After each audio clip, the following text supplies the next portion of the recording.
오늘 우리에게 주시는 하나님의 말씀은 사무엘상 10장 1절부터 10절까지 말씀입니다. 교독하겠습니다. 좀 길지만 교독할게요. 이에 사무엘이 기름병을 가져다가 사울의 머리에 붓고 입맞추며 이르되 여호와께서 내게 기름을 부으사 그의 기업의 지도자로 삼지 아니하셨느냐.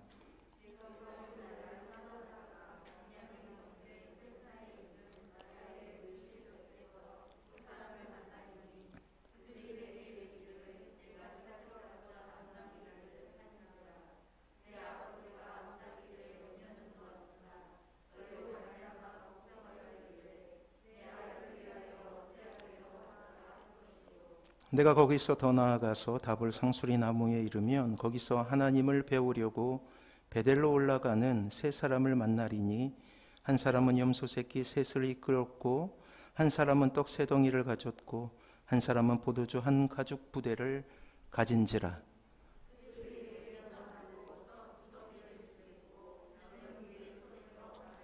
그 후에 내가 하나님의 산에 이르리니 그곳에는 블레셋 사람들의 영문이 있느니라. 내가 그리로 가서 그 성읍으로 들어갈 때에 선지자의 무리가 산당에서부터 비퍼와 소고와 저와 수금을 앞세우고 예언하며 내려오는 것을 만날 것이요.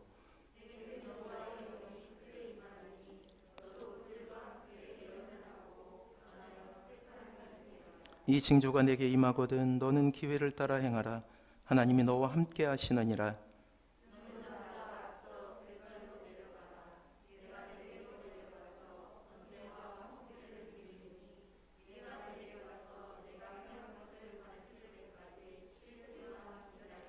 그가 사무엘에게서 떠나려고 몸을 돌이킬 때 하나님이 새 마음을 주셨고 그날 그 징조도 다 응하니라. 그들이 산에 이를 때에 선지자의 무리가 그를 영접하고 하나님의 영이 사울에게 크게 임함으로 그가 그들 중에서 예언을 하니. 아멘. 우리 같이 옆 사람 보고 인사합니다. 사랑하고 축복합니다. 그래요. 사랑하고 축복합니다. 일본의 오사카 고등법원의 형사부 총괄이었던 오카모토 겐이라는 사람이 있었대요. 그는 무려 1987년부터 36년 동안 재직했던 판사직에서 은퇴를 하게 됩니다.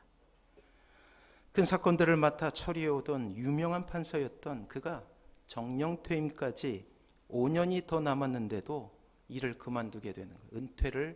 조기 은퇴를 하게 됩니다. 사람들은 그가 변호사 개업을 하려는 모양이라고 생각했죠. 그러나 그는 전혀 엉뚱한 곳을 찾아가요. 바로 집 근처에 있는 요리학원을 찾아가게 됩니다. 그는 요리사 자격증을 따서 음식점을 내겠다는 각오로 60이 다 된 그러한 나이에도 불구하고 하루도 빠지지 않고 요리학원에 나가게 되는 거예요. 그는 손잡벌 되는 젊은이들과 함께 칼 쓰는 법과 그리고 양념을 만드는 법, 야채를 써는 법부터 배우게 됩니다. 그리고 마침내 1년 만에 그 요리사 자격증을 취득하게 되었어요. 자신이 일하던 법원 앞에 2평 남짓의 음식점을 내었습니다. 우리나라로 그다시 전관예우라는 게 있잖아요. 일본도 마찬가지라고 생각합니다. 아마도 변호사 개업을 했으면 작게는 몇 억에서 수십억을 벌었겠죠. 유명한 판사였던 그를 알아보는 손님들이 많았다고 해요. 사람들은 모두 판사직을 그만두고 음식점을 내는 것이 궁금해했습니다. 그럴 때마다 그는 이런 말을 해주었다고 합니다. 재판관이 되어 사람들에게 유죄를 선언할 때마다 가슴이 아팠습니다. 나는 그 일을 36년이나 해왔던 것이죠. 재판관은 사람들에게 기쁨을 줄 수는 없었어요. 그래서 나는 식당 주방장이 되더라도 남에게 기쁨을 주는 사람이 되고 싶었답니다. 그는 남에게 죄를 정하고 벌을 주는 일이 싫어서 이제 남은 여생은 이 음식을 통해서 기쁨을 전하는 요리사가 되고 싶었다라고 그렇게 이야기합니다. 그리고 그는 그 소박한 2평의 식당에서 만족함을 누리게 된 거예요. 그리고 그 작은 음식점의 이름은 친구라고 합니다. 그 이름 속에는 그 음식점을 찾는 사람들뿐만 아니라 모든 사람들과 친구가 되고 싶다라는 그러한 판사의 마음이 있었던 것이죠. 사랑하는 성도 여러분, 신자는 하나님 부르심 안에서 행복을 발견하게 되는 사람이에요.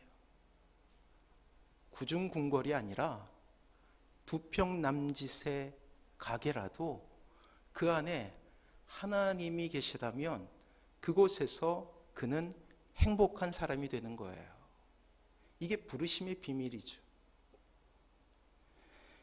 또한 이 부르심은 특별한 어떤 개인에게 사명감이 불타오르는 선교사들에게만 주시는 것이 아니에요. 이 강단에서는 목사에게만 주시는 것이 아니에요. 여러분들에게 주시는 하나님의 은혜, 심지어는 아직도 주님을 알지 못하는 여러분들의 가족들에게도 부르심을 예비하고 계신다라는 거예요. 그리고 하나님은 이 부르심이라는 과정을 통해 신자를 행복으로 초대하신다라는 것이죠. 부르심은 하나님께서 인간을 구원과 축복의 일로 부르시는 하나님 편에서의 방법이에요. 그래서 이 부르심을 통하지 않고는 행복으로 나아갈 수 없다라는 것이 성경의 결론이에요. 이 부르심은 두 가지로 나눌 수 있는데, 첫 번째는 우리가 구원을 받게 되는 구원애로의 부르심이고, 두 번째는 구원받은 모든 사람들은 두 번째 부르심으로 초대를 받게 되는데, 그것이 바로 사명애로의 부르심이에요. 이것을 통해, 이 두 가지 부르심을 통해 하나님은 하나님으로부터 독립한 하나님께 적대적이었던 인간을 개별적으로 하나님의 자녀로 삼아주신다라는 거예요. 또한 두 번째 부르심을 통해서 구원받은 자에게 사명을 주셔요. 그래서 가족을, 그리고 친구를, 회사 동료를 긍휼히 여기는 마음을 주셔서 그들에게 전도하게 된다라는 거예요. 중요한 것은 부르심의 주체는 하나님이에요. 하나님. 이 부르심은 하나님의 주권적인 선택 가운데 이루어지게 된 거예요. 우리의 형편이 아니에요. 내가 무슨 고상한 인격을 가지고 있기 때문에 부르신 것이 아니라는 거예요. 이 말이 참으로 감격이 되지 않습니까? 가만히 집에서 여러분 자신을 묵상해 보세요. 저도 이 설교를 준비하면서 묵상을 해봐요.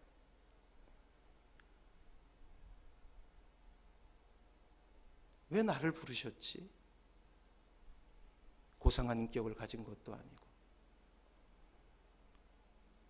뭐 하나 특출난 것도 없는데, 이 첫 번째 부르심은 그저 하나님의 주권이 선택하신 자를 부르신다라는 거예요. 우리의 상황과 우리의 지위와 우리가 얼마나 많이 공부했느냐를 상관하지 아니하고 그냥 부르신, 그게 은혜라고 우리가 표현하는 것 아닙니까? 받을 만한 것이 있어서 받은 것이 아니라는 거예요. 사랑하는 성도 여러분, 하나님께서 여러분을 부르셨습니다. 이것을 믿으시기 바랍니다. 그래요. 얼마나 감격이 되는지. 내가 뭔데?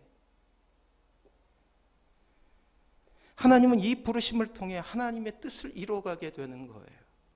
그렇게 하나님으로부터 부르심을 입은 사람은 그 부르신 선한 뜻과 목적을 살필 수가 있어야 돼. 왜 나를 부르셨지?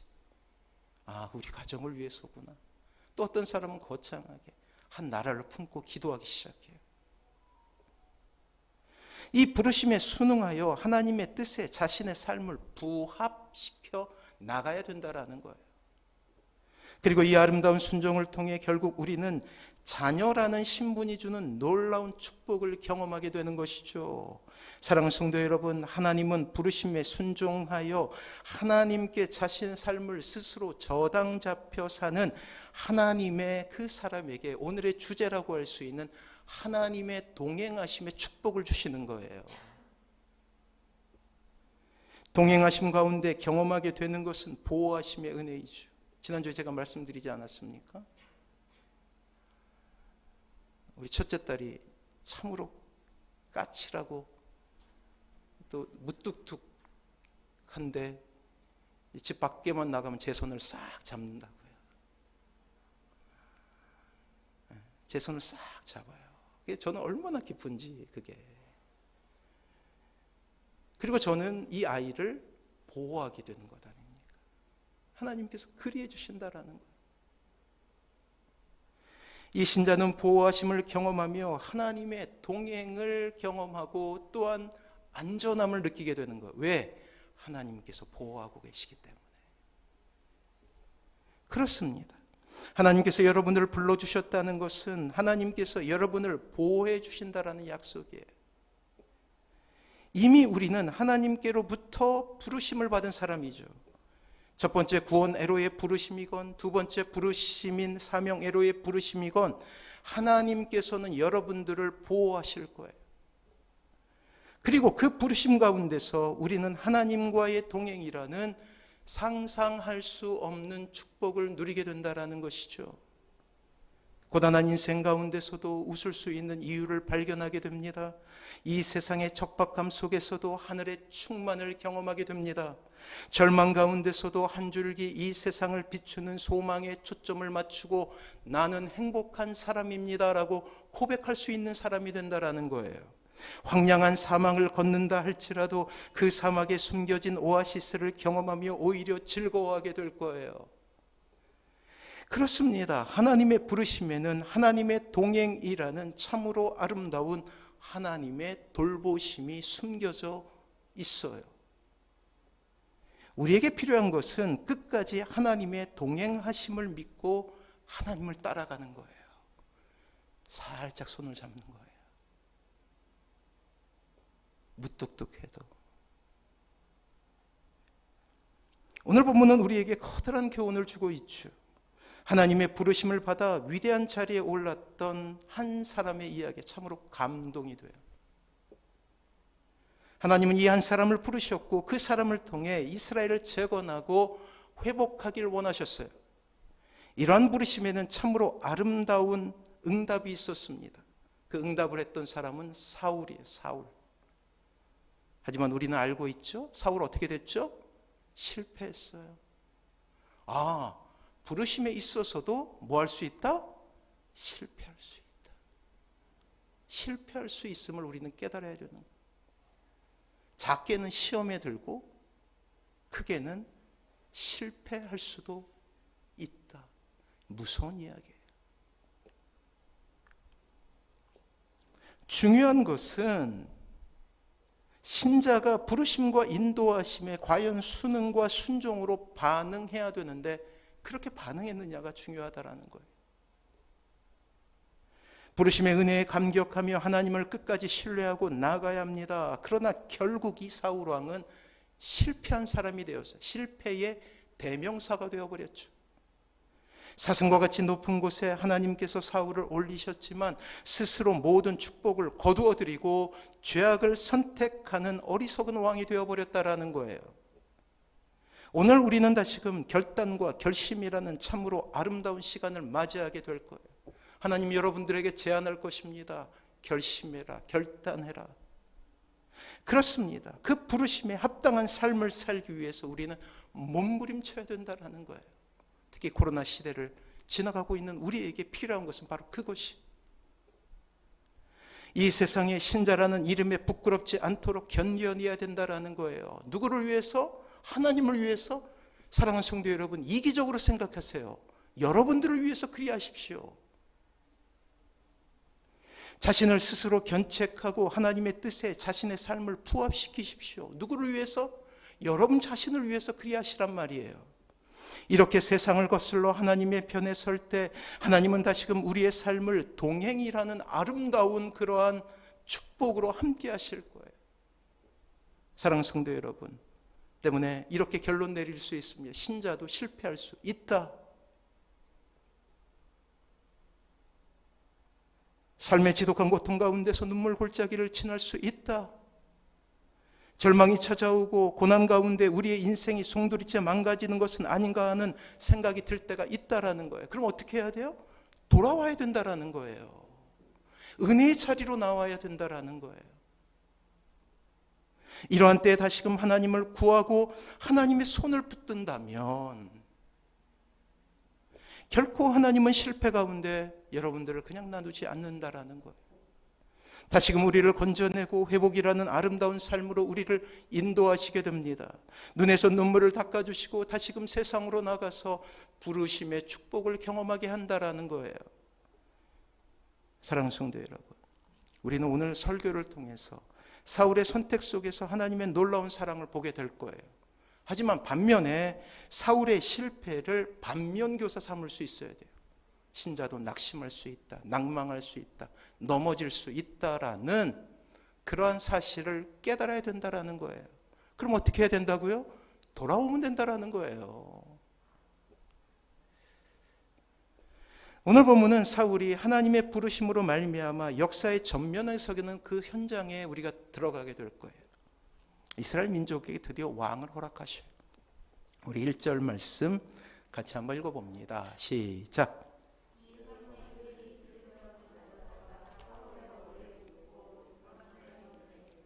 여호와께서 내게 기름을 부으사 그의 기업의 지도자로 삼지 아니하였느냐.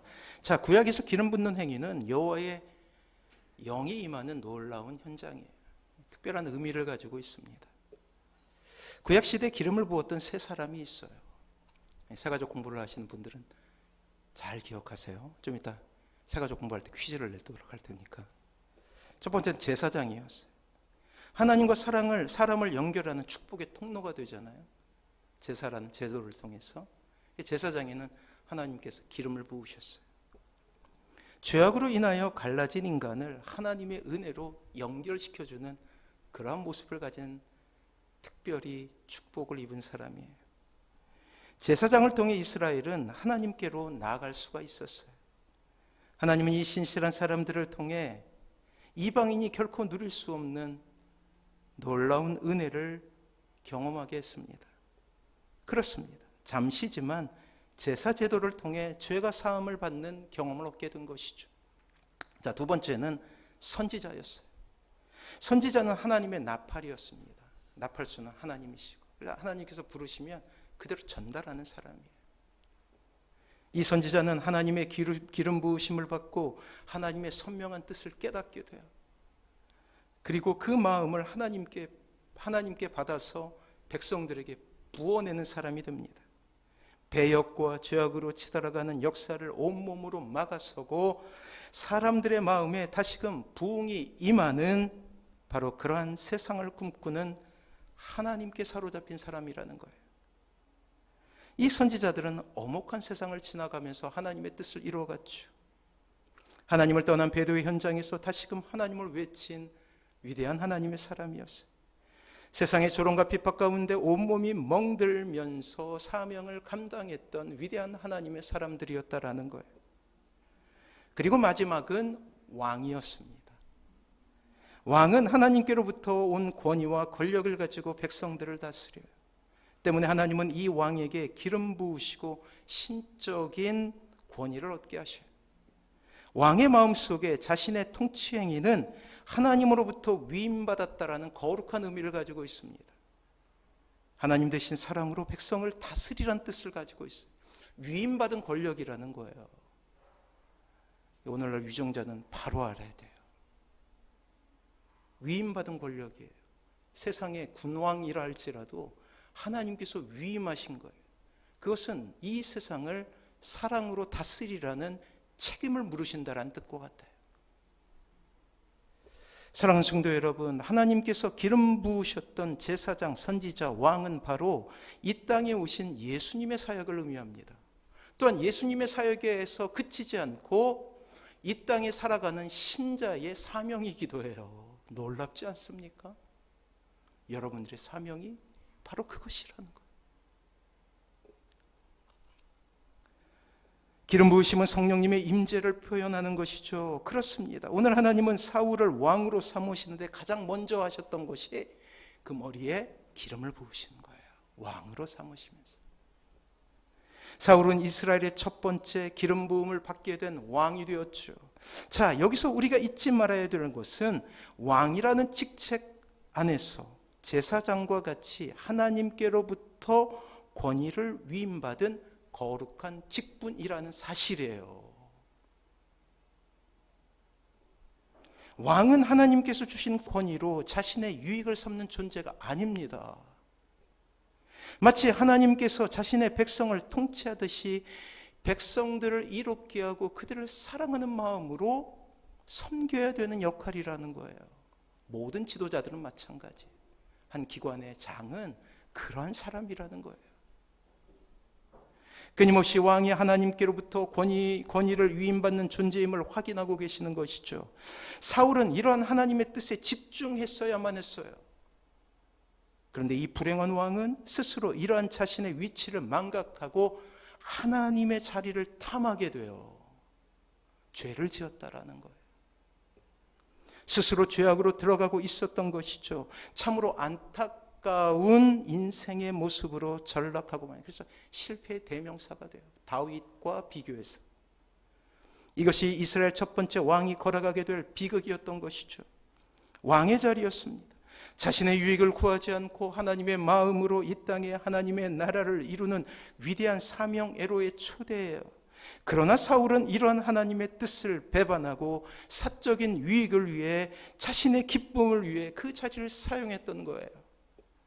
자, 오늘 우리를 부르시는 하나님의 음성을 듣게 될 거예요. 사울의 부르심을 통해서. 예수님께서 첫 번째 모범을 보이셨듯이 이 땅의 신자도 거룩한 부르심을 받게 된 사람들이라는 거예요. 하나님은 성령의 기름 부으심으로 신자를 세상과 하나님을 연결하는 제사장으로 삼아주신 거예요. 이제 우리는 하나님의 나팔이 되어서 하나님을 알지 못하는 이 세상에 하나님의 말씀을 전해. 그걸 전도라고 부르지 않습니까? 아, 그렇네요. 비록 사울과 같은 실질적인 왕으로서의 신분을 얻지 못했지만 우리의 정체성은 이 세상을 다스리는 하나님의 자녀의 권세를 가지고 있다라는 거예요. 지금의 우리의 지위와는 상관없이 자부심을 가십시오. 그래서 아이들 찬양 속에는 이러한 찬양이 있어요. 왕 나는 왕자다.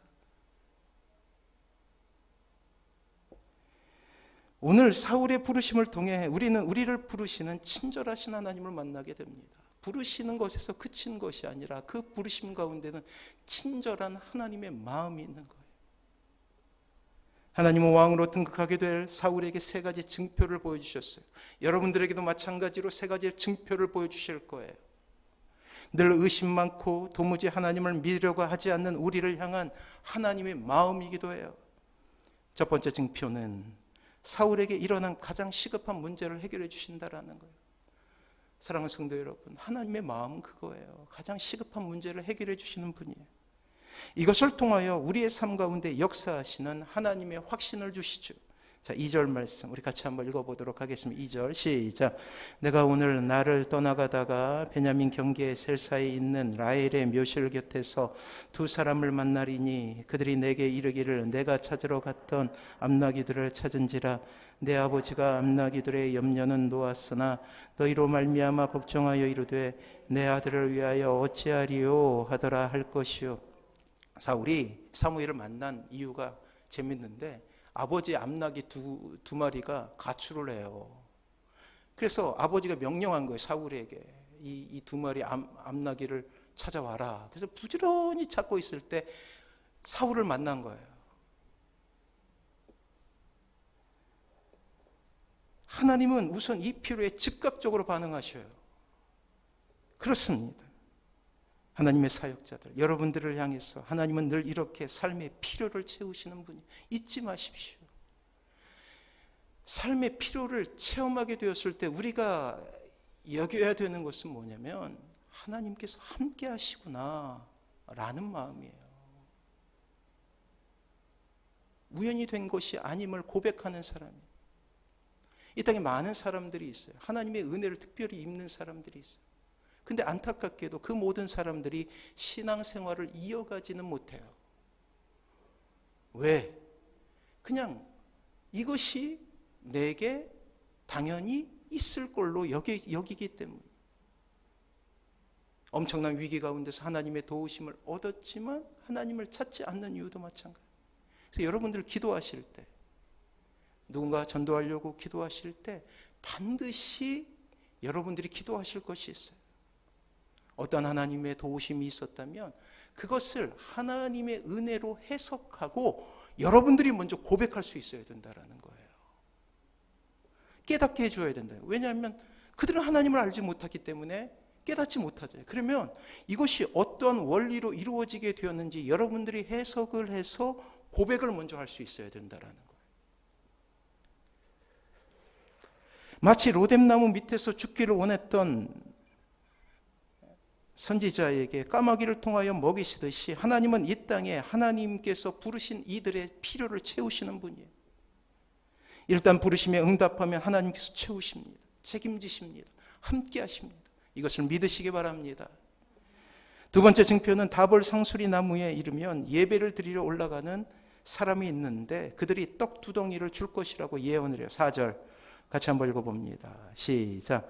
그들이 내게 문안하고 떡 두 덩이를 주겠고 너는 그의 손에서 받으리라. 그렇습니다. 다볼이라는 그 곳은 아주 유명한 사사가 있었죠. 이 드보라라는 사사가 있었는데 바락이랑 군대 장군과 함께 가나안 왕을 물리쳤던 곳이 이스라엘이 사사의 시대에 위대한 승리를 경험했던 바로 그곳이죠.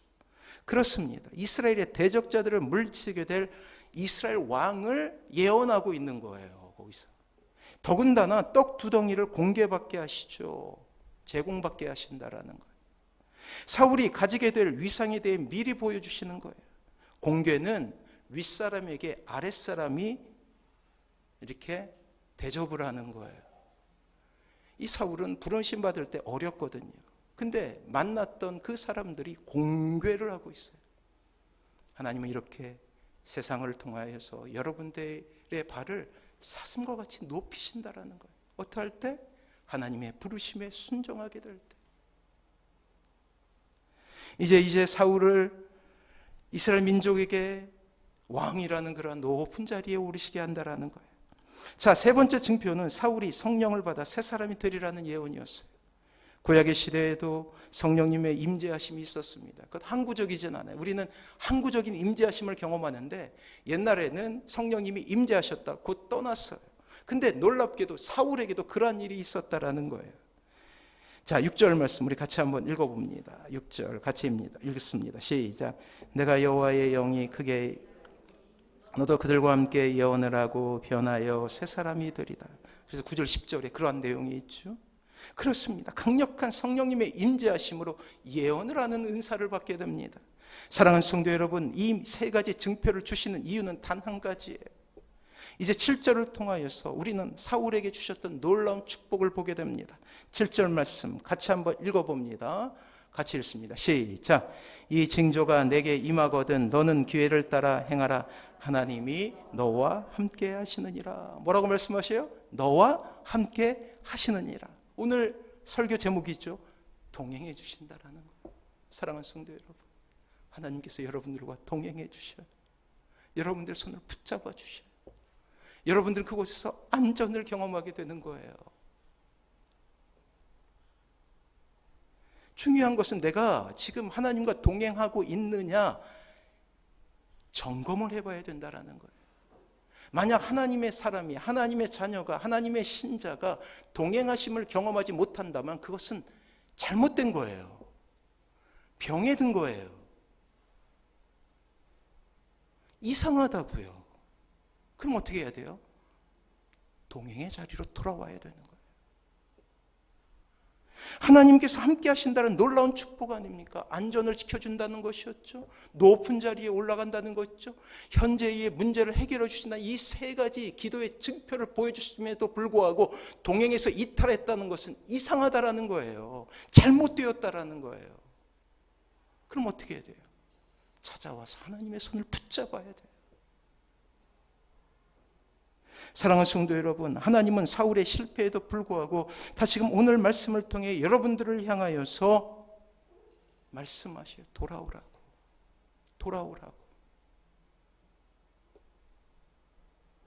인간의 실패에도 불구하고 하나님은 끊임없이 다시금 사람을 선택하시고 그 사람을 회복시키기를 원하시며 특별히 동행하심의 축복을 통해서 그들의 삶을 지키시는 놀라운 은혜를 여러분들에게 허락하셨다라는 거예요. 부르심을 통해 심지어는 헨리 나우엔이라는 위대한 영성가가 고백했듯이 상처 입은 치유자가 된다라는 사실이에요. 그리고 그 상처를 가지고 누군가를 회복시키고 공동체를 회복시키는 위대한 사명애로에 여러분들을 초대하셨다라는 거예요. 상처가 있습니까? 여러분들은 상처 입은 치유자가 되는 거예요. 육신의 상처이건 마음의 상처이건 하나님을 만나게 되었을 때 그 부르심을 통하여서 세상을 치유하는 위대한 사명자가 된 거예요. 나의 약함이 아니라 그것은 치유자로서의 권세를 얻게 하는 하나님의 마음이 있는 거예요.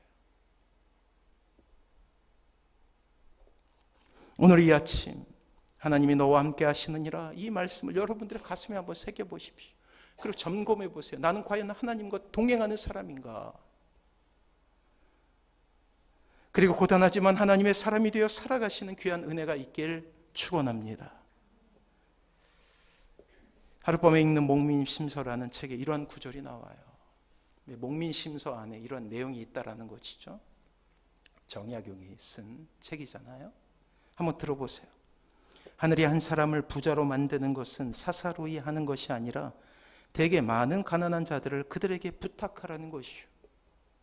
하늘이 한 사람을 귀하게 만드는 것도 사사로이 하는 것이 아니라 많은 미천한 자들을 그에게 부탁하려는 것이다. 가난하고 미천한 사람은 제 힘으로 먹고 살면서 제 일을 경영하되 제 피땀으로 제가 먹으니 하늘이 살펴봄에도 오히려 너그러울 것이요.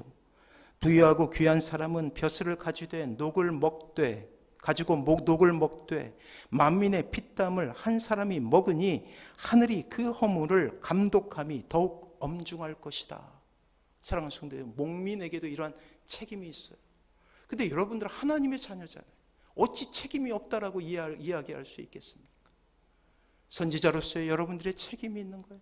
왕으로서의 여러분들의 책임이 있는 거예요. 여러분들에겐 책임이 있다라는 거예요.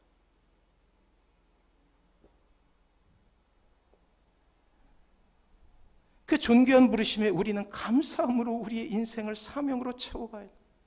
비록 가진 것이 없어도 여러분들을 하나님께서는 왕으로, 선지자로 그렇게 부르셔요. 제사장으로 여러분들을 부르셔서 아직도 주님을 알지 못하는 사람들을 주님께로 인도하는 중보자가 되는 그러한 은혜를 주셨다라는 거예요. 아직도 가족들이 믿지 않고 있는 가정들이 많이 있어요. 소망을 가지십시오. 그냥 여러분들을 떠미신 것이 아니라는 거예요.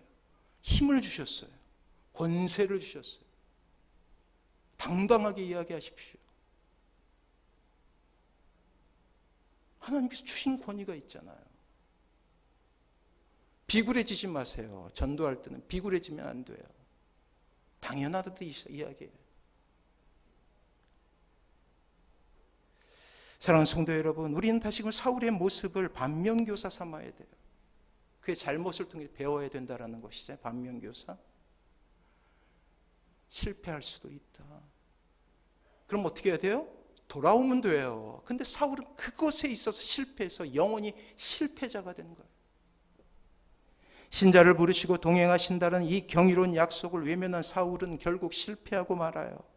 사랑하는 성도 여러분, 교회 다니며 그 호칭이 집사요, 권사요, 장로이며 심지어 목사가 된다 할지라도 인생의 주인이 자신을 자초하고 모든 주어가 나로 변한다면 그것은 죄악 가운데 살아가는 것과 같아요.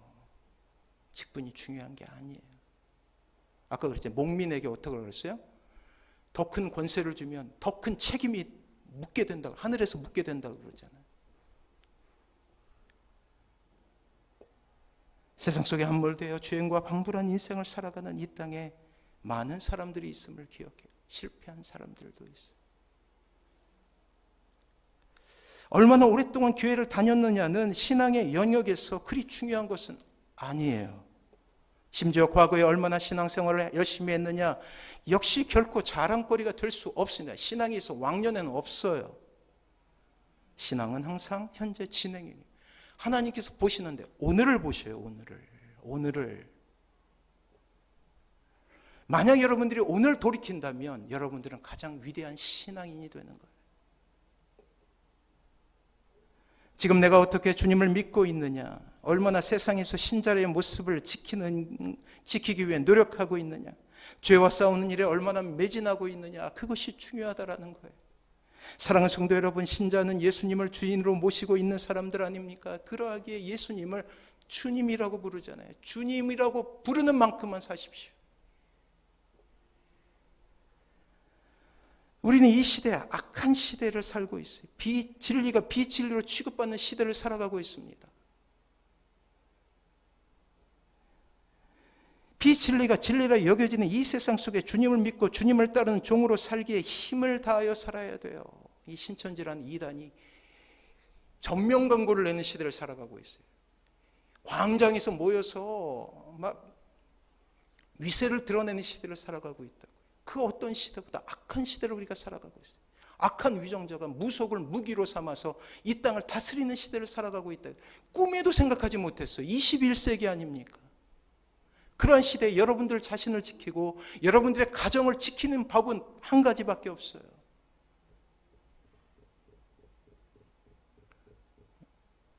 광주에 가면 전남대라고 있지 않습니까? 전남대에 수많은 기독 동아리가 있었는데 다 신천지로 물들어 버렸어요. 그 젊은 청년들의 많은 사람들이 신천지 가운데 빠져가지고, 저도 예전에 부목사로 사역할 때 장로님의 아들이 신천지에 빠져가지고 그렇게 청년들한테 연락을 하는 거예요. 신천지로 오라고. 그리고 그 장로님은 얼굴을 들고 살 수가 없어요.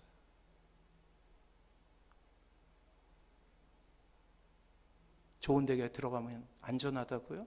성공이 보장됐다고요? 천만에요. 우린 이러한 위험천만한 시대를 살아가고 있어요. 왜? 말세니까.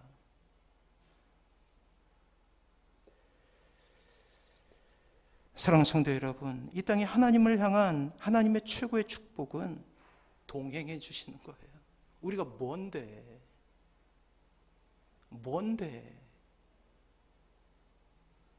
어깨를 맞추어서 하나님이 동행해 주시느냐 말이에요. 그렇습니다. 아무리 우리의 인생 가운데 처절한 고통이 임한다 할지라도, 고독을 경험하고 외로움을 경험한다 할지라도 우리에게 하나님이 있어요. 임마누엘 되신 주님은 결코 여러분들을 떠나지 않으십니다. 이것을 깨닫게 되는 주의 백성은 결코 사울과 같이 자신의 사명을 망쳐버리지 않아요. 어리석은 자의 대명사죠. 내일도 우리에게 삶 가운데는 많은 일이 있을 것입니다. 우선순위를 똑바로 해야 돼요. 중요한 것은 동행하고 있느냐. 특별히 자녀들을 위해서 기도할 때 하나님과 동행하는 인생이 되게 해달라고. 동행하느냐. 왜? 너무나 위험천만한 시대예요. 젊은 친구들이 살아가기에 소망이 있습니까? 몇 달 전까지 선진국이었는데 지금 제2 IMF가 온다는 시대를 우리가 살아가고 있어요. 어찌 이런 일이 있을 수가 있습니까? 몇 달 전에 우리가 감히 상상할 수 없는 일들이 일어나고 있어요. 누가 안전을 장담할 수 있는 그런 시대라고 이야기할 수 있겠어요. 동행하십시오. 동행의 축복을 누리십시오. 그리고 가족들을 위해서 정말 기도하셔야 돼요. 피눈물 나면서 기도하셔야 돼요. 말세, 마지막 주자이기 때문에 뒤에 주자가 없어요. 간절히 기도하시고 우선순위를 두십시오. 내일도 우리의 삶에 많은 일이 있게 될 거예요. 그 중에 더 많은 일들은 힘든 일이겠죠. 하지만 하나님께서 함께 하신다고 약속하셨습니다. 하나님이 이기게 하십니다. 동행의 축복으로 우리는 승리할 수 있어요. 이 은혜로 서시는 사랑하는 모든 성도님들 되시길 주님의 이름으로 축원합니다. 우리 같이 찬양으로 우리의 신앙을 고백하도록 하겠습니다. 은혜.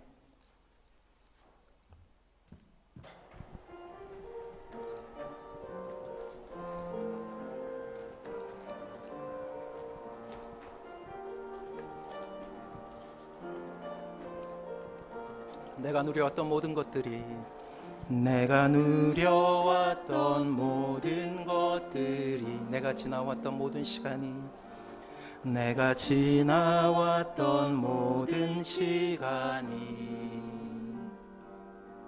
내가 걸어왔던 모든 순간이 당연한 것 아니라 은혜여서 아침 해가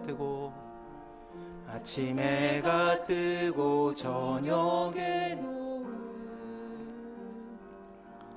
봄의 꽃향기와 가을의 열매 변하는 계절의 모든 순간이 당연한 것 아니라 은혜여서 모든 것이 은혜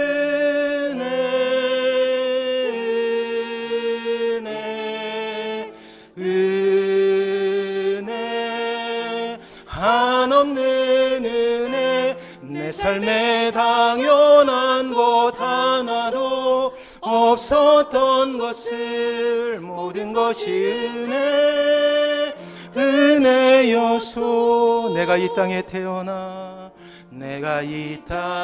태어나 사는 것 어린아이 시절과 지금까지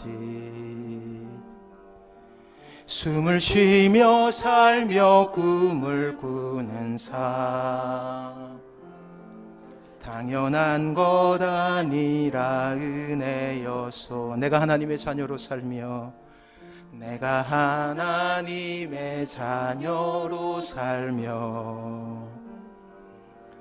오늘 찬양하고 예배하는 것 복음을 전할 수 있는 축복이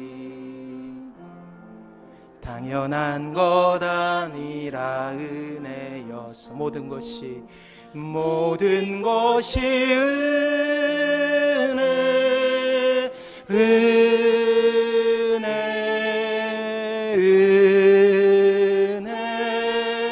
한없는 은혜 내 삶에 당연한 것 하나도 없었던 것을 모든 것이 은혜여서 우리 1절만 다시 한번 하도록 하겠습니다. 내가 누려왔던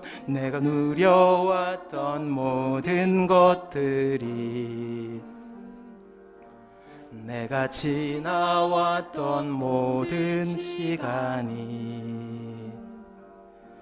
내가 걸어왔던 모든 순간이 당연한 것 아니라 은혜여서 아침 해가 뜨고 저녁에 노을 봄의 꽃향기와 가을의 열매 변하는 계절의 모든 순간이 당연한 것 아니라 은혜여서 모든 것이 은혜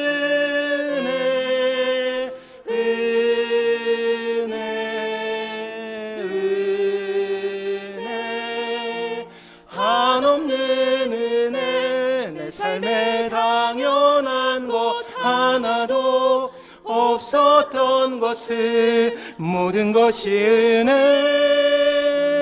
은혜여서 모든 것이 은혜